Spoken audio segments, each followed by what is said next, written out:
مسجدیں بہت خوبصورت بنائی جا رہی ہیں، ہونی چاہیے مسجد خوبصورت، کیونکہ بچے اور نوجوان ہی متوجہ ہوں گے، ورنہ وہ نہیں متوجہ ہوتے، ہاں ایسی جی، مسجد۔ یہ جو ہے نا متوجہ ہونے کی جہاں تک بات ہے، پیچھے ہم نے حدیث پڑھی تھی، گھر میں حضرت عائشہ رضی اللہ تعالیٰ نے کچھ پردے لگائے تھے، تو آپ صلی اللہ علیہ وسلم نے ان پردوں کو ہٹوا دیا تھا کہ اس سے تو میری نماز ڈسٹرب ہوتی ہے۔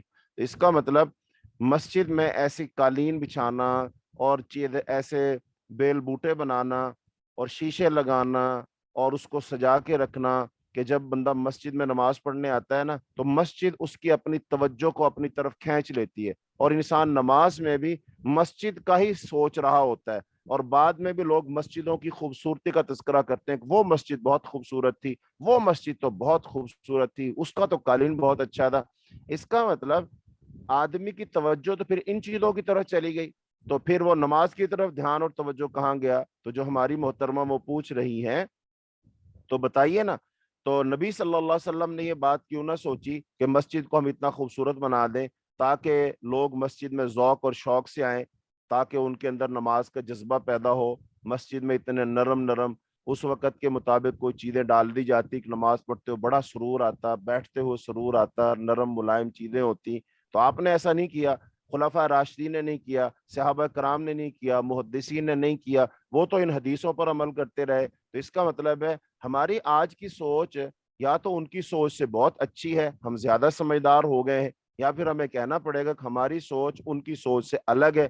تو جب ان کی سوچ سے الگ ہے نا تو یہ سوچ پھر صحیح نہیں ہے۔ جو سوچ ان کی سوچ سے میچ کھائے گی وہی سوچ صحیح ہوگی، اور جو سوچ ان کی سوچ سے میچ نہیں کھائے گی وہ سوچ صحیح نہیں ہوگی، چونکہ صحیح ہونے کا معیار اللہ تعالیٰ نے ان کو بنایا ہے۔ جیسا اللہ تعالیٰ قرآن میں ارشاد فرماتے فَإِنْ آمَنُوا بِمِثْلِ مَا آمَنْتُمْ بِهِ فَقَدِ اهْتَدَوْا، اگر وہ بھی ایمان ایسے لائیں جیسے تم ایمان لائے تو ہدایت یافتہ ہوں گے۔ اللہ تعالیٰ نے جو معیار بنایا ہے نا وہ صحابہ کرام کے ایمان کو اور ان کے طرز عمل کو بنایا ہے۔ اور پھر ایک حدیث میں آتا ہے نا کہ علیکم بسنتی و سنت الخلفاء الراشدین المہدیین، میری سنت کو لازم پکڑو اور پھر میرے خلفاء راشدین کی سنت کو لازم پکڑو۔ تو وہ خلفاء راشدین کون ہیں؟ حضرت ابوبکر، حضرت عمر، حضرت عثمان، حضرت علی رضی اللہ عنہ اجمعین۔ ان چار خلفاء کے دور میں مسجد نبوی کیسی رہی تھی؟ کیسی رہی تھی مسجد؟ بالکل سادہ مسجد رہی تھی۔ تو لہذا جب انہوں نے مسجد کو سادہ رکھا ہمیں بھی رکھنا چاہیے۔ اصل میں آپ کے ذہن میں آج کی مسجد نبوی کا تصور آ رہا ہے، آج کا جو مسجد حرام اس کا تصور آ رہا ہے۔ ہاں، اب اس کا یہ مسجد نبوی کو کب اس قدر مزین کیا گیا، منقش کیا گیا؟